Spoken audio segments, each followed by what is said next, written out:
Kwako leo Disemba 20, 2025, siku ya 354 tangu mwaka uanze, lakini pia ni siku ya 255 tangu Tundu Antipas Lissu awe nyuma ya nondo. Hebu siku hii tuitumie kutafakari safari ya mwanasiasa ambaye ameandika historia kwa kalamu ya maumivu, msimamo na uthubutu. Tundu Antipas Lissu aliyezaliwa Januari 20, 1968 Ikungi, Singida, ana miaka 57 ya kuishi duniani. Mwanasheria, mpambanaji dhidi ya rushwa, mwanasiasa wa Chadema na kwa sasa mwenyekiti wa chama kikuu cha upinzani nchini Tanzania. Lakini historia yake ya wenyekiti haijaandikwa kwa muda mrefu uraiani.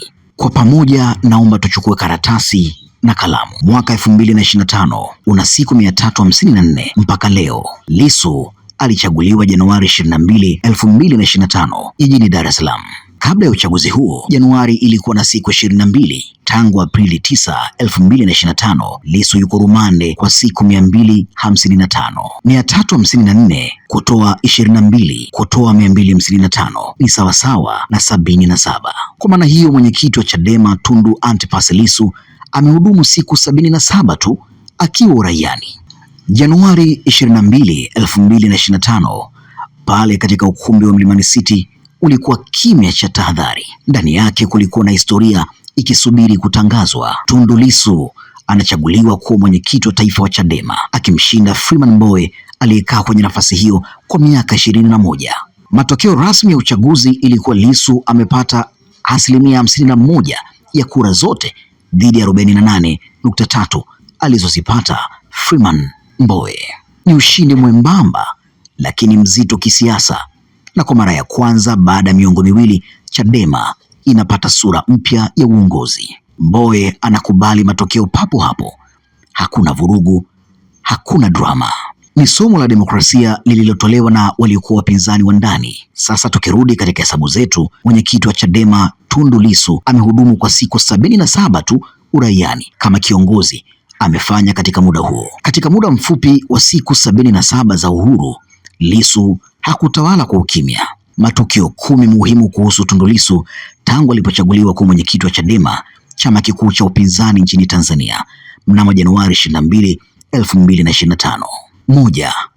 Lissu alichaguliwa kuwa mwenyekiti wa kitaifa wa Chadema mnamo Januari 22, 2025, akimshinda Freeman Mbowe aliyekuwa ameshikilia nafasi hiyo kwa miaka 21 kwa tofauti ndogo ya kura 31. 2. Mbowe alikubali kushindwa mara moja baada ya matokeo, akimpongeza Lissu na kusisitiza kuwa uchaguzi ulikuwa wa kidemokrasia. 3. Mnamo Februari 2025, Lissu alitoa hotuba yake kuu ya kwanza iliyotangazwa kwenye televisheni kama mwenyekiti, akizindua kampeni ya No Reforms, No Election, hakuna mabadiliko, hakuna uchaguzi, ili kutaka marekebisho ya kikatiba na sheria za uchaguzi kabla ya uchaguzi mkuu wa Oktoba 2025. 4.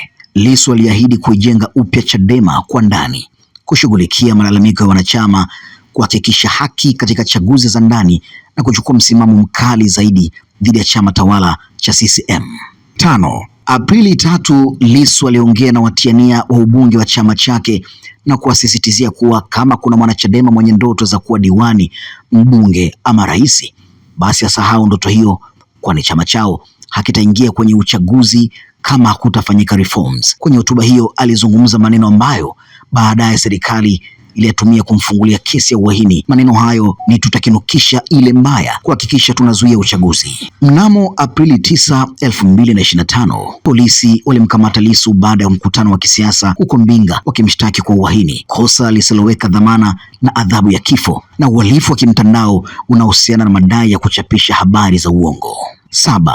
Aprili 12, Chadema inakataa kwenda kusaini sheria za uchaguzi huku vyama vingine vyote vya siasa vikisaini. 8. Mnamo Mei 2025, akiwa rumande, Lissu alichaguliwa kuwa makamu mwenyekiti wa IDU, International Democratic Union, ikionyesha kutambuliwa kwake kimataifa na taasisi hiyo katika kupigania demokrasia, nafasi anayoshikilia mpaka hii leo. 9. Baada ya uchaguzi wa Oktoba 2025 uliobishaniwa, Chadema chini ya uongozi wa Lissu kutoka gerezani imeukataa uchaguzi huo na kuuita haramu. Pia imeikataa serikali ya awamu ya 6 na kuita ni serikali haramu. 10. Lissu ameendelea kuwa mahabusu mpaka sasa, huku kesi yake ikiwa haijapangiwa tarehe ya kuendelea kusikilizwa. Tundu Lissu ameongoza zaidi kutoka rumande kuliko ofisini. Amefanya siasa akiwa kifungoni, ameongoza Chadema bila mikutano, bila hadhara, bila uhuru. Lakini historia haipimi muda kwa saa, hupima kwa athari. Na katika siku 77 tu za uhuru, Lissu aliacha alama ambazo bado zinaumiza, zinauliza na zinagawanya taifa. Huyu sio mwenyekiti wa kawaida. Makala hii ni mali ya Force News. Jina langu ni Wilberforce Ngoto.